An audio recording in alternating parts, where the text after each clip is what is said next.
தூத்துக்குடி மாவட்டம் எட்டயபுரம் ஆட்டு சந்தையில இந்த வார சந்தையில மட்டும் ஒரு 800 வளர்ப்புட்டி ஏற்றி அனுப்பியிருக்கோம். சரிங்களா, இதை பார்த்த ஒரு மாமா வந்து என் சந்தையில வந்து என்கிட்ட அவரும் பேசினாரு.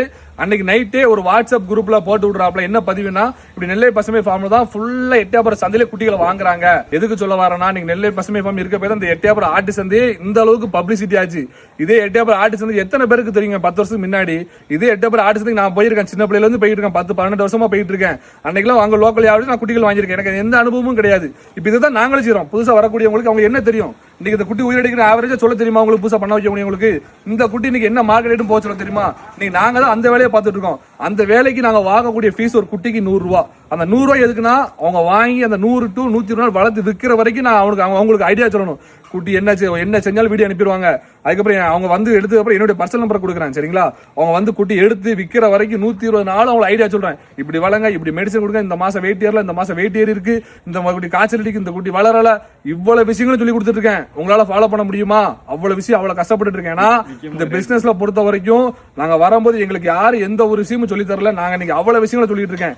இதே 800 குட்டி எடுத்து கொடுக்கறதுக்கு பாத்தீங்கன்னா 40 வியாபாரிகள்ட்ட குட்டி வாங்கியிருக்கேன். ஒரு வியாபாரம் 2 வியாபாரம் 5 வியாபாரம் வாங்கல, 40 வியாபாரி வாங்கி கொடுத்துருக்கேன். இந்த வாரம் ஒரு கஸ்டமருக்கு, நாமக்கல்ல கஸ்டமர் 2 வாரமா அந்த பையன் வந்துட்டு இருக்காப்ல, படிச்சுட்டு இருக்காப்ல, 2 வாரமா வராப்ல. போன வாரமே குட்டி எடுத்து கொடுத்துருக்கலாம். இந்த வாரம் தான் எடுத்து கொடுத்தேன். அவருக்கு பாத்தீங்கன்னா 5 குட்டி, 10 குட்டி, 20 குட்டி, 15 குட்டி, இப்படி பிச்சு 70 குட்டி வாங்கி கொடுத்துருக்கேன். நான் நினைச்சா ஒரே கஸ்டமர் வாங்கி கொடுத்துருக்கலாம், சந்தையில வாங்கி கொடுக்கல. அவருக்கு எப்படியா ஜோடி 14 ரூபா பட்ஜெட்குள்ள எடுத்து கொடுக்கணும், ஒரே நோக்கம். சந்தோஷப்பட்டு நீ பரவாயில்ல மாமா, இவ்வளவு தூரம் வந்து எனக்கு நல்ல ரீசனபிளா ரேட்ல எல்லாமே ஜோடி ஒரு 14 ரூபாய்க்குள்ளே எடுத்து கொடுத்துருக்கேன். இன்னைக்கு மார்க்கெட் ரேட் சந்தையில 15 ரூபாய்க்குள்ள குட்டியே வாங்க முடியாது.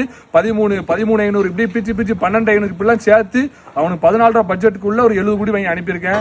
அவ்வளவு சிரமப்பட்டு கஷ்டப்பட்டு குட்டிகளை வாங்கி அனுப்புறோம். இதெல்லாம் நீங்க புரிஞ்சுட்டும் பேசணும் தான் சொல்ல வரேன். சரிங்களா, எடுத்தோம் என்னை நம்பி இவ்வளவு பேர் வந்துட மாட்டாங்க.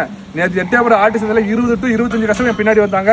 அவ்வளவு பேருக்கும் சூப்பரா குட்டி எடுத்து கொடுத்துருக்கேன். இன்னைக்கு அந்த வியாபாரிகளை பொறுத்த வரைக்கும் நான் ஒவ்வொரு நிமிஷம் சந்தையில வீடியோ எடுத்து போடுறேன். எந்த வியாபாரியும் பசுமை பாம்பு ஈஸியா வித்துறா மட்டும் நினைக்க மாட்டாங்க. இன்னைக்கு அவன் எவ்வளவு விலை சொன்னாலும் கீழே தான் விலை வைப்பேன். சந்தையோட வியாபாரிகள் சொல்லுவாங்க, நீ வந்து விலை கேட்காதப்பா, நீ எப்போ பார்த்தாலும் கீழே கேட்ப அப்படின்னு சொல்லி சொல்லுவாங்க. அந்த அளவுக்கு பேர் வாங்கியிருக்கேன். இத்தனை வருஷம் பழக்க வழக்கம் இருந்தாலும் வியாபாரிட்ட இவன் நம்ம ஃப்ரெண்டு தான் ஹெல்ப் பண்ண மாட்டேன். அங்க போயிட்டாலே பசுமை பாம்பு கேரக்டர் வேற மாதிரி இருக்கும். எவ்வளவு க்ளோஸா இருந்தாலும் நான் குறைச்சு தான் கேட்பேன். அந்த கஸ்டமருக்கு நல்ல விலைக்கு தான் வாங்கி கொடுப்பேன். அங்க வச்சு கணக்கு போட்டு பார்த்து இந்த குட்டி இந்த விலைக்கு எடுத்தா லாபம் இருக்குங்கிறது முதற்கொண்டு அவ்வளவு டீட்டெயிலா சொல்லுவேன். சரி, என்னோட டார்கெட் எல்லாம் கரெக்டா இருக்கும். கரெக்டா இருக்க இவ்வளவு தூரம் வளர்ந்துருக்கேன். யாரும் எதிரி கிடையாது. எங்களுக்கு போட்டி நாங்க யாரையுமே நினைக்க மாட்டோம். எங்களுக்கு போட்டி நாங்க தான். எங்களை தான் இவங்களை போட்டியா நினைப்போம். ஒவ்வொரு நாளைக்கும் இன்னைக்கு இது பண்றோமா, நாளைக்கு இன்னொன்று பண்ணணும். அடுத்தடுத்து தொட்டு வளர்ந்துகிட்டே தான் இருக்கணும். கீழே போகக்கூடாது, யாரையும் எதிரியா நினைக்க கூடாது, யாரையும் பொறாமையா பார்க்க கூடாது. அடுத்த லெவல் எஞ்சி போய்கிட்டே இருந்தா கண்டிப்பா எல்லாரும் ஒரு நாள் வாழ்க்கையை வெற்றி பெறலாம்.